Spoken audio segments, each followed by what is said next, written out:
नमस्कार। मुद्दा तो है में आपका स्वागत है। मैं हूं आपके साथ ब्रजेश चौक से। आज मुद्दा है नोटिस पर नसीहत, गुटबाजी पर सियासत। जी हां, कांग्रेस की गुटबाजी एक बार फिर सुर्खियों में है और इस बार बात शुरू हुई है पूर्व नेता प्रतिपक्ष डॉक्टर गोविंद सिंह की नसीहत से। उज्जैन में जिला अध्यक्षों की नियुक्ति को लेकर हुए विवाद और उसके बाद नेताओं को दिए गए नोटिस ने कांग्रेस के अंदरूनी मतभेदों को फिर उजागर कर दिया है। लेकिन डॉक्टर गोविंद सिंह ने पार्टी के अंदर जारी नोटिस कल्चर पर सवाल उठाते हुए कहा है कि नोटिस देने की प्रथा अब बंद हो जानी चाहिए। तो इधर कमलनाथ से भी कई बड़े नेताओं ने मुलाकात की। वहीं बीजेपी अब कांग्रेस में गुटबाजी के आरोप लगा रही है, लिहाजा कांग्रेस के भीतर मचे इस घमासान ने कई सवाल भी खड़े कर दिए हैं। उन सवालों को भी हम आपके सामने रखेंगे, लेकिन पहले देखिए रिपोर्ट।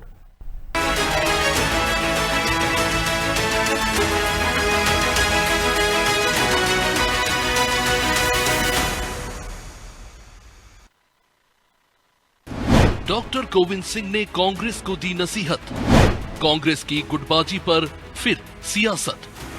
कांग्रेस को लगातार उसके दिग्गज नेताओं की ओर से नसीहतें दी जा रही हैं। अब उज्जैन जिला अध्यक्षों की नियुक्ति को लेकर हुए बवाल और उसके बाद इन नेताओं को मिले अनुशासनहीनता के नोटिस पर सियासत गर्मा गई है। दरअसल पूर्व नेता प्रतिपक्ष और कांग्रेस के वरिष्ठ नेता डॉक्टर गोविंद सिंह ने पार्टी को नसीहत देते हुए कहा कि कांग्रेस नेताओं और कार्यकर्ताओं को छोटी छोटी बात पर नोटिस नहीं देना चाहिए। कांग्रेस में नोटिस प्रथा बंद होना चाहिए। कांग्रेस एक बड़ी पार्टी है, घर में 4 बर्तन हैं तो खटकते हैं। अब गोविंद सिंह की इस नसीहत के मायने निकाले जा रहे हैं। तो कांग्रेस पार्टी इस वक्त संघर्ष के दौर में है। कांग्रेस पार्टी के हमारे नेताओं को छोटी छोटी बातों पर नोटिस नहीं देना चाहिए। नोटिस प्रथा कांग्रेस में बंद होना चाहिए। इसकी मैं अपने नेता माननीय जीतू जी से अपील करता हूँ। कल भी मैंने इस बात को कहा है। ऐसा है, घर में 4 बर्तनों से खटकते हैं। कांग्रेस विशाल पार्टी है और मतभेद कांग्रेस में पूरी आज़ादी है। हर व्यक्ति को अपनी मन की बात कहना, आवाज के लिए उठाना, और अगर कहते हैं तो कोई अनुशासनहीनता नहीं है। अगर कोई तकलीफ है तो कहना लाजमी और कहना भी चाहिए।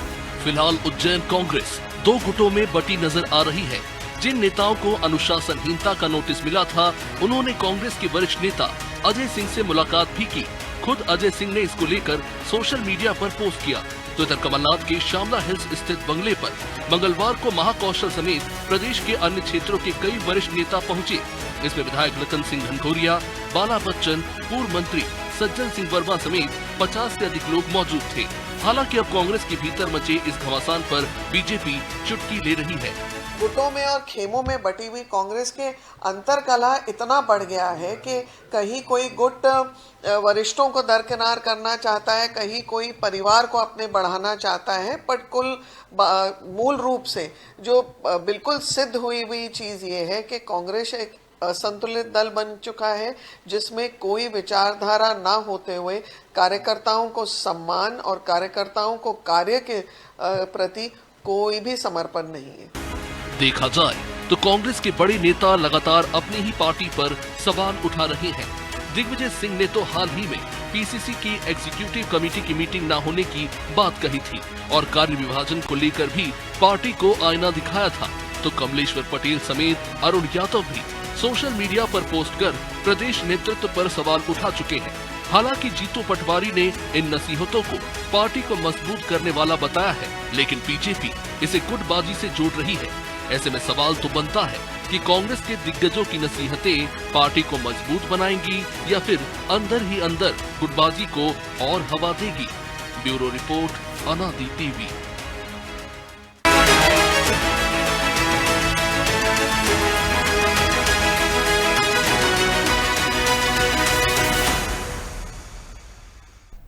इस मुद्दे पर चर्चा शुरू करें उससे पहले वो सवाल जो जरूरी है। पहला सवाल, क्यों बार बार कांग्रेस के दिग्गज पार्टी को नसीहत दे रहे हैं? दूसरा सवाल, क्या इन नसीहतों के पीछे कांग्रेस की गुटबाजी है? तीसरा सवाल, क्या कांग्रेस में फिर नेताओं के बीच मतभेद बढ़ रहे हैं? चलिए इन सवालों के साथ इस मुद्दे पर चर्चा शुरू करते हैं। चर्चा में हमारे साथ मौजूद हैं बीजेपी प्रवक्ता योगेश गुप्ता, कांग्रेस नेता टीकाराम कोष्टा और हमारे सहयोगी प्रभु पटेरिया। योगेश जी, टीकाराम जी, बहुत बहुत स्वागत है। लेकिन शुरुआत आपसे ही करते हैं। टीकाराम जी, कांग्रेस में हो क्या रहा है? सब अपनी अपनी राह चल रहे हैं। कमलनाथ के घर पर उनके समर्थक इकट्ठा होते हैं, पूर्व नेता प्रतिपक्ष नसीहत देते हैं कि छोटी छोटी बातों पर नोटिस ना दिए जाएं। ये सब लोग क्या जो प्रदेश अध्यक्ष हैं उनके खिलाफ हैं, एकजुट हो रहे हैं? क्योंकि नाराज लोग अजय सिंह राहुल भैया से मिलते हैं जिनको नोटिस मिलता है, जीतू पटवारी से नहीं मिलते।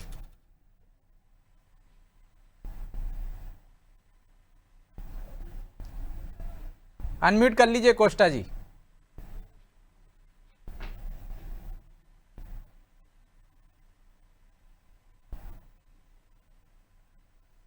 कोष्टा जी आवाज मिल रही है मेरी? जी बोलिए। कांग्रेस संघर्ष के दौर में और संघर्ष के दौर में सभी लोग पार्टी को मजबूत करने के लिए अपने अनुभव के हिसाब से सुझाव देते हैं। ये इसको नसीहत ना बोले आप, ये सुझाव है। और निश्चित है कि वो पार्टी के हित में चाहते हैं, इसलिए तो सुझाव रख रहे हैं समय समय पर। और फिर ये वरिष्ठ नेता जो भी हैं हमारे, इनका जीवन का अनुभव है इनके पास पार्टी को मजबूत करने का, और इनने अगर कोई सुझाव दिया है तो निश्चित ही पार्टी उससे मजबूत होगी। और जो लोग बोलते हैं ना कि गुटबाजी, अरे गुटबाजी नहीं भाई, कांग्रेस आंदोलन की जननी है और कांग्रेस ने हमेशा संघर्ष किया है और संघर्ष करके हमेशा उभरी है। इसी तरह आज ठीक है, संघर्ष का दौर है, स्वाभाविक है, हर नेता अपनी बात रखते हैं अपने नेताओं के साथ, और इसमें जो आवश्यक होगा वो पार्टी हित में स्वीकार किया जाएगा। तो सब जीतू पटवारी को नसीहत क्यों दे रहे हैं? या तो उनको दे दें एक कि भाई कि ये काम करना है आपको, या मीडिया के सामने नसीहत देने से क्या है? आपके लिए नसीहत होगी, हमारे लिए पार्टी ठीक है, सुझाव मान लीजिए, आपके शब्दों में बात कर लेते हैं, तो सुझाव तो जीतू पटवारी को देना चाहिए ना, पब्लिक प्लेस में क्यों? और वो पार्टी हित में बोल रहे हैं, जो भी सुझाव आ रहे हैं वो पार्टी हित में आ रहे हैं। वो तो निर्णय के खिलाफ बोल रहे हैं कि नोटिस क्यों दे रहे हैं छोटी छोटी बातों पे, जब संघर्ष का दौर चल रहा है तो ऐसे समय में नोटिस क्यों देना? ठीक है, ये भाई पूर्व नेता प्रतिपक्ष रहे हैं विधानसभा के, उनके अगर कुछ सुझाव आए तो स्वाभाविक है। और प्रदेश अध्यक्ष जीतू पटवारी जी खुद संघर्ष करता है और हमेशा संघर्ष करने वालों की आवाज को सुनते हैं, इस पे अमल होगा। तो आपको ऐसा नहीं लग रहा है कि वो निर्णय पर सवाल उठा रहे हैं कि नोटिस मत दीजिए भाई लोगों को? नेता के जो प्रदेश का नेता है उसके निर्णय पर सवाल उठा रहे हैं। भाई एक सुझाव दिया है कि एक ऐसा भी हो सकता है कि आप नोटिस की अपेक्षा उनको व्यक्तिगत बात कर सकते हैं कि क्या दिक्कत है, उन दिक्कतों को दूर कर दें आप। और ये हमारे बड़े नेता हैं, मार्गदर्शक हैं, और इन्होंने जो मार्गदर्शन पार्टी के हित में दिया है स्वाभाविक है। लेकिन कोष्टा जी, यदि नोटिस इसी तरह से नहीं दिया जाएगा तो अनुशासन कैसे बरकरार रहेगा? हर आदमी पब्लिक प्लेटफॉर्म पर बोलने लगेगा, अपने नेता को गालियां देने लगेगा, फिर क्या करोगे आप? और बचते हैं नोटिस की अपेक्षा कि अब बैठ के बड़े नेता हैं, कभी भी फोन पे बात कर सकते हैं, समझ सकते हैं, और जो भी पार्टी हित में है अपने सुझाव दे सकते हैं। और स्वाभाविक है कि उनके सुझावों को स्वीकार किया जाएगा पार्टी हित में, क्योंकि आज संघर्ष के दौर में है। लगता तो नहीं है कि सुझाव को स्वीकार कर रहे हो, लेकिन योगेश जी आपको क्यों लगता है कि उनके अंदर गुटबाजी है और गुटबाजी को बढ़ावा दिया जा रहा है? अलग अलग गुट फिर हैं, संघर्ष कर रहे हैं आपस में, क्योंकि वो तो सुझाव दे रहे हैं एक तरह से। कोष्टा जी की बातों को, उनके शब्दों को लें तो, और वरिष्ठ नेता सुझाव दे सकते हैं। योगेश जी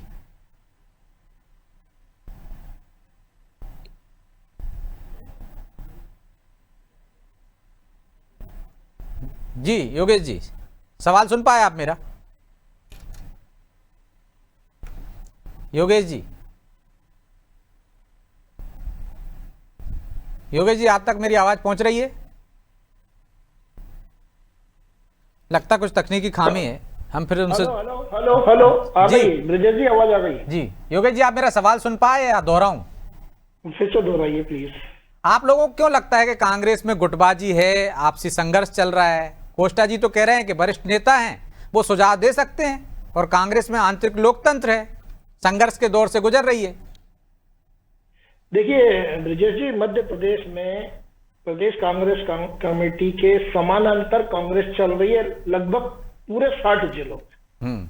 अगर उज्जैन को लेकर हम बात करें, जब से उज्जैन जिला अध्यक्ष की घोषणा हुई है तब से उज्जैन के जो नेतृत्व करता है, जो एक समानांतर कांग्रेस चलाकर रखे हुए हैं, मुरली मोरवाल जी, हेमंत चौहान, बटुक शंकर जोशी, माया त्रिवेदी, चेतन यादव जी, ये लगातार हरीश चौधरी जी के सामने भी विरोध प्रकट कर चुके हैं और उन पर गंभीर आरोप लगा चुके हैं कि जिला अध्यक्ष का पद बेचा गया है। इसी प्रकार के कुछ आरोप हरीश चौधरी जी के ऊपर भोपाल में भी लगे थे कि एक बहुत महंगी लग्जरी गाड़ी इनको गिफ्ट की गई है, तत्पश्चात जिला अध्यक्ष का पद गया है भोपाल जिले का। तो विभिन्न गुटों में बटी हुई कांग्रेस अंतर कलह से जूझती हुई तो नजर आती है। अब कल पूर्व मुख्यमंत्री कमलनाथ जी ओबीसी के नाम पर अपने दरबारियों को इकट्ठा करते हैं, मगर विचित्र किंतु सत्य कि ओबीसी नेता अरुण यादव उस चश्मे में नजर नहीं आते, कमलेश्वर पटेल उस चश्मे में नजर नहीं आते। तो ये गुटबाजी नहीं है तो क्या है? समय समय पर राजा सिंह राहुल भैया दिशा निर्देश और गंभीरता से अपने क्वेश्चन मार्क लगाते हुए नजर आते हैं जीतू पटवारी की अध्यक्षता के ऊपर। तो ये कांग्रेस पार्टी का बहरहाल अंदरूनी मामला है, लेकिन एक प्रतिपक्ष पार्टी होने के नाते इनको अपने कार्यकर्ताओं पर पकड़ बनानी चाहिए। निश्चित रूप से मैं ये मानता हूं ब्रजेश जी की 2028 के आते आते तक जिस प्रकार लोकसभा चुनाव में 2.5 लाख से ज्यादा कांग्रेस के उन वरिष्ठ नेताओं ने पलायन किया था जिन्होंने कभी कांग्रेस का सृजन किया, ठीक उसी तर्ज पर आगामी 2028 के पहले कई ऐसे बड़े दिग्गज राजनेता कांग्रेस पार्टी छोड़कर निश्चित रूप से माननीय प्रधानमंत्री नरेंद्र मोदी जी के नेतृत्व को स्वीकार करेंगे। ये कहने में मुझे कोई हिचक नहीं। वो तो उल्टे दावा करते हैं कि आपके पार्टी के बहुत सारे नेता उनके संपर्क में हैं, बहुत सारे विधायक उनके संपर्क में हैं। देखिए, जब कमलनाथ जी की सरकार गिर रही थी 2020 में, फरवरी 2020 में, तब भी उन्होंने कुछ ऐसे ही जुमले छोड़े थे कि भारतीय जनता पार्टी के कई नेता, कई विधायक हमारे संपर्क में। वो चलो चलो करते करते उनकी सरकार चली गई। चलो चलो में सरकार चली गई। कोष्टा जी, आपके वो बहुत सारे नेता अब भी असंतुष्ट हैं और जब चुनाव आएगा, अगला विधानसभा लोकसभा चुनाव, तो बड़ी संख्या में बीजेपी में शामिल हो सकते हैं।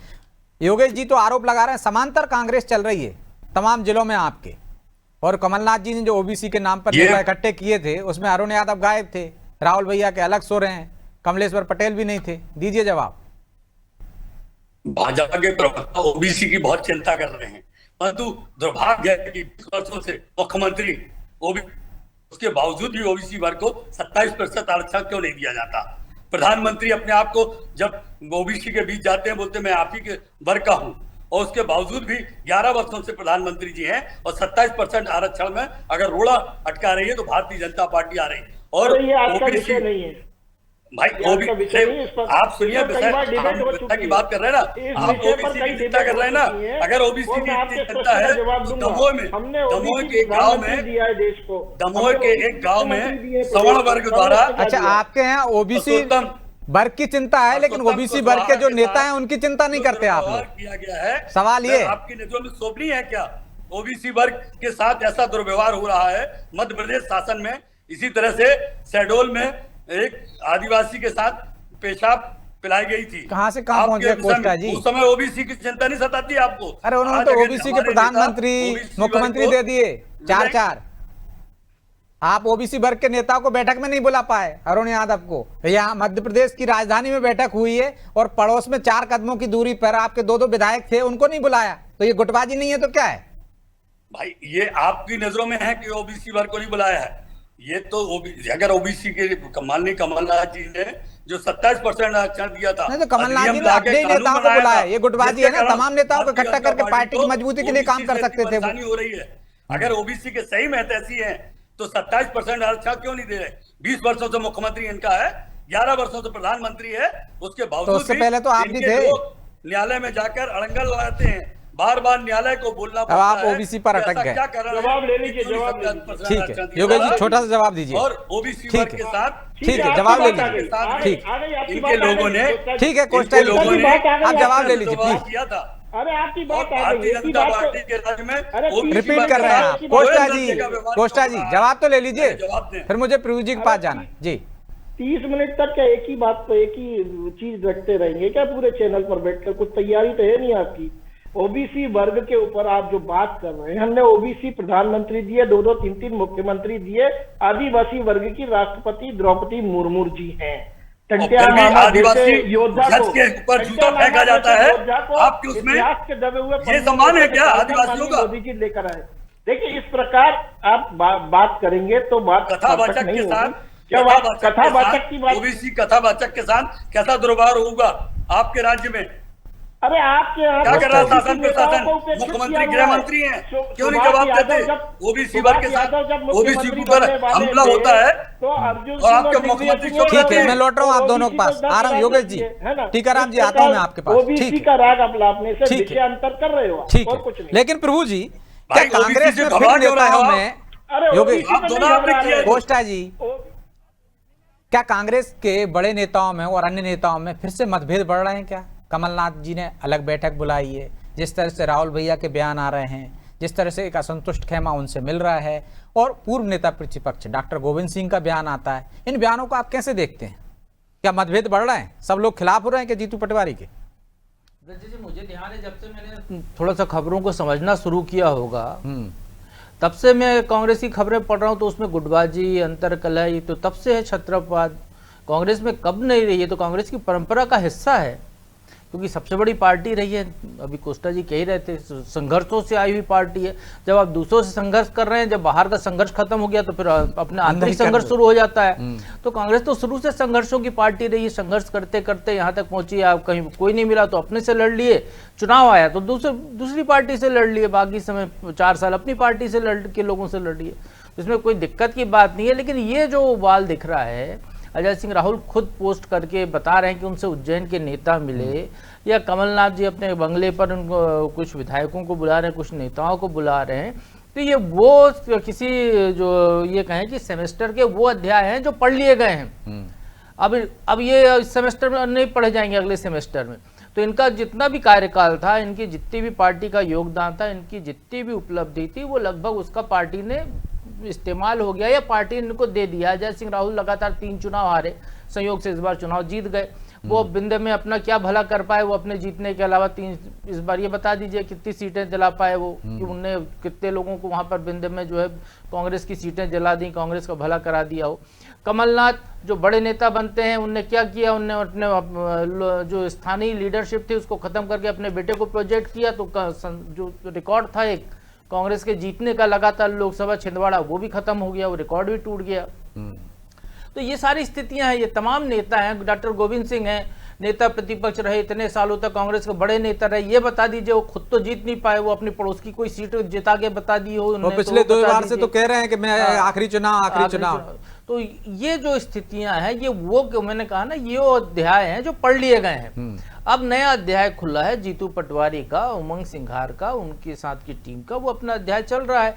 अब उसमें जो अंतर्विरोध हो रहा है, अब ये जो डॉक्टर गोविंद सिंह की जो बात है कि भाई कांग्रेस बड़ा पार्टी है, 4 बर्तन होंगे तो खटकेंगे ही, तो इतना खटकें कि रसोई में बर्तन साफ होने की आवाज आए या खाना पकाने की आवाज आए, इतना ना खटके कि झगड़े की आवाज आए, कि आप जो है आपके वहां पे कांग्रेस का सम्मेलन हो रहा है और कांग्रेस का एक गुट वहीं पे पुतला जला रहा है बगल में थोड़ी दूर पर मंच सजा के, उन्हीं नेताओं का जो सम्मेलन करने जाए संगठन सृजन अभियान में। तो निश्चित तौर पर आपको नोटिस मिलेंगे। जब नोटिस की समय सीमा पूरी हो रही है, जवाब देने की बारी आ रही है, तो आप भागे भागे फिर रहे हैं इधर उधर की पार्टी आपको रुखसत ना कर दे, क्योंकि दिग्विजय सिंह के भाई को कर ही चुकी है। तो इसलिए वो अजय सिंह के पास गए। लेकिन अजय सिंह जो खुद अपना भला नहीं कर सकते, तो किसी और का क्या भला करेंगे? जो व्यक्ति प्रदेश कांग्रेस की टीम बनने पे कहता है कि कांग्रेस का भला भगवान भी नहीं कर सकते, तो उसके पास जाने की क्या उम्मीद करें आप? जो खुद कहता है कि बिंद की उपेक्षा होती है, बिंद के नेताओं को कोई पूछता नहीं है, तो जो खुद ही दबा कुचला शोषित पीड़ित है, तो वो दूसरे का क्या भला कर लेगा? आपको नहीं लगता कि आग भड़काने के काम कर रहे हैं? जो कि असंतुष्ट खेमा है उसको अपने पाले में ला रहे हैं। कुछ नहीं ब्रजेश जी, जिनको नोटिस मिला है, उनका बुलबुला है, उनको एक आखिरी उम्मीद की किरण दिखाई दी, इसलिए इधर चले गए। अजय सिंह आए होंगे, इनने किसी कोई लिंक जुड़ा होगा, उधर चले गए। बाकी इसको जो भी असंतुष्ट हैं, जो 50 लोगों को नोटिस मिला, अल्टीमेटली उनको जाना, प्रदेश कांग्रेस अध्यक्ष के ही शरण में जाना पड़ेगा। उनको बचना है तो उनको क्षमा मांगनी पड़ेगी, नहीं तो पार्टी कार्रवाई करे, ऐसे ही लिंगर ऑन करे, चलने दे। तो जो चैप्टर की आप बात कर रहे हैं, जी नेता इतने आपको परेशानियों में डाल रहे हैं, आपके काम में रोड़ा अटका रहे हैं, तो इन्हीं को क्यों क्लोज नहीं कर देते चैप्टर को पूरी? जी, आपने सेमेस्टर की किताब के पन्ने फाड़ के फेंक तो नहीं देते ना, पन्ने तो रखते हैं, कभी ना कभी रिफ्रेश काम आ जाते हैं, रिफ्रेशर कोर्स के तौर पर, कहीं आगे कहीं जरूरत पड़ी तो पन्ने तो रखे जाते हैं, उसको फाड़ा नहीं जाता है, बस वो अध्याय खुलते नहीं है बार बार। तो वो स्थिति है इन नेताओं की, ये सब अब अंतिम दौर में है अपने उसके राजनीति के। तो इसलिए मुझे नहीं लगता यहाँ पे कुछ हो रहा है। अब जहाँ पे ये पूरी मसला जो कोस्टा जी और हमारे साथी जो है जिस तरीके से उसको ओबीसी पे ले आए, तो ओबीसी प्रधानमंत्री बनाने से क्या 70% आरक्षण मिल गया? ओबीसी मुख्यमंत्री बनाने से क्या 27% आरक्षण मिल गया? या कमलनाथ ने कहा कि हमें 27% आरक्षण दिया है, तो किसी एक व्यक्ति का नाम लेके बता दें कोस्टा जी को जिसको उनकी पार्टी ने 27% घोषणा करने के बाद आरक्षण मिला हो। किसी भी युवा का कोई भला नहीं हो इस लड़ाई में, उल्टा नुकसान और हो गया। नुकसान ही हो गया। 13% पद हर साल रोक लिए गए, युवाओं का कितना हित हो रहा है, ओवर एज हो रहे हैं, वो ये नहीं देखा इन नेताओं ने। ये आज भी लड़ रहे हैं उसी बात को लेकर। वो 2020 से लड़ाई चल रही है कि हमने 27% दिया, हमने तुमने रोक तो कोस्टा दिया, जी कर दिया। आप एक आग लगाकर चले गए हैं, उस आग से नुकसान ही हो रहा है आरक्षण पर, लेकिन वो मुद्दा नहीं है। मेरा सवाल सीधा ये है कि जो आपके वरिष्ठ नेता हैं जो अड़ंगे डाल रहे हैं, इनको एक साथ बिठाकर क्यों नहीं समझा दिए जाते हाईकमान से? आप कह रहे हैं कि हम संघर्ष से निकले हुए हैं, संघर्ष का दल है, तो इस तरह का क्या संघर्ष कि घर के बर्तन जो खटकने की बात है, पूरी रसोई में बर्तन ही फूटे जा रहे हैं आपके? अजय सिंह राहुल भैया पूर्व नेता पूर्व नेता प्रतिपक्ष विधानसभा थे, और जब वो विधानसभा नेता प्रतिपक्ष थे उन्होंने संघर्ष किया था। उसके संघर्ष के कारण ही प्रदेश में सरकार बनी थी, जिसको भारतीय जनता पार्टी ने अनेक तरीके से चौधरी राकेश सिंह छोड़ के चले गए थे उसी संघर्ष में, देकर गिराई थी। उसी संघर्ष में चौधरी राकेश सिंह छोड़कर चले गए थे, फिर वापस ले लिया आपने। ऐसा संघर्ष था, ऐसे खटक रहे थे बर्तन। भाई देखिए ऐसा है, यहाँ पर कार्यकर्ता रहते हैं, ये सब बातें होती रहती हैं, और पार्टी हित में अपने सुझाव देते हैं सभी लोग। लेकिन सुझाव कहां दे रहे हैं? एक नेता कहता है कपड़े फटेंगे, इनके फाड़ना, तो आग लगा रहे हैं ना। नकार नहीं सकते आज भी। अच्छा आप ये बताओ, नोटिस देना सही है या गलत है? दौरा कर रहे हैं कोस्टा जी, कांग्रेस को।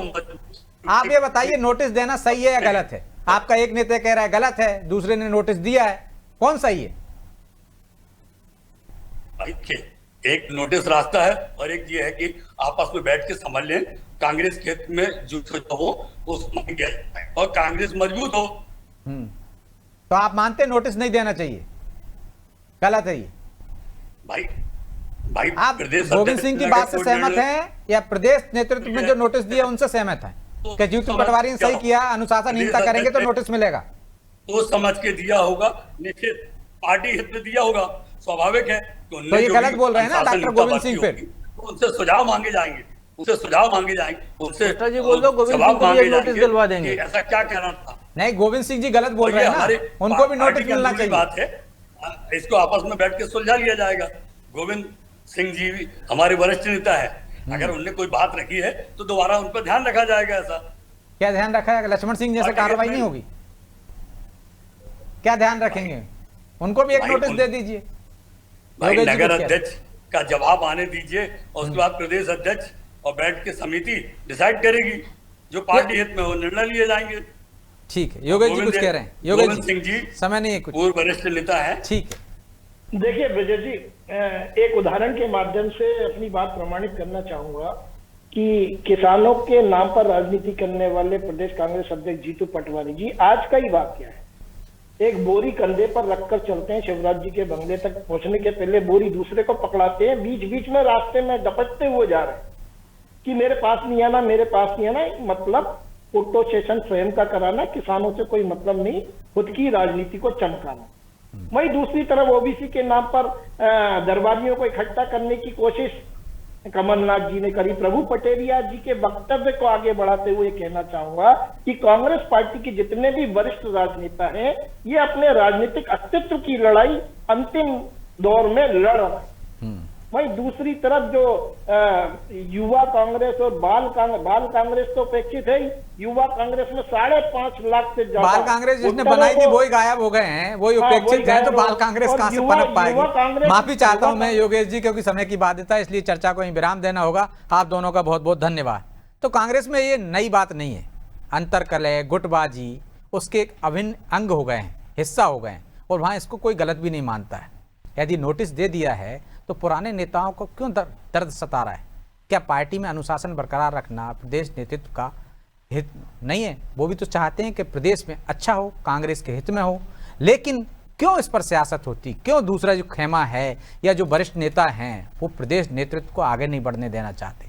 क्या इसके पीछे वो कुछ सौदा करना चाहते हैं, या जो अपने चैप्टर में से कुछ प्रश्न पत्र उसमें शामिल करना चाहते हैं, कुछ लोगों को एडजस्ट करना चाहते हैं? ये तो आने वाला समय बताएगा। बहरहाल मुद्दा तो है, मैं इतना ही, मुझे दीजिए इजाजत और आप देखते रहिए अनादि टीवी। नमस्कार।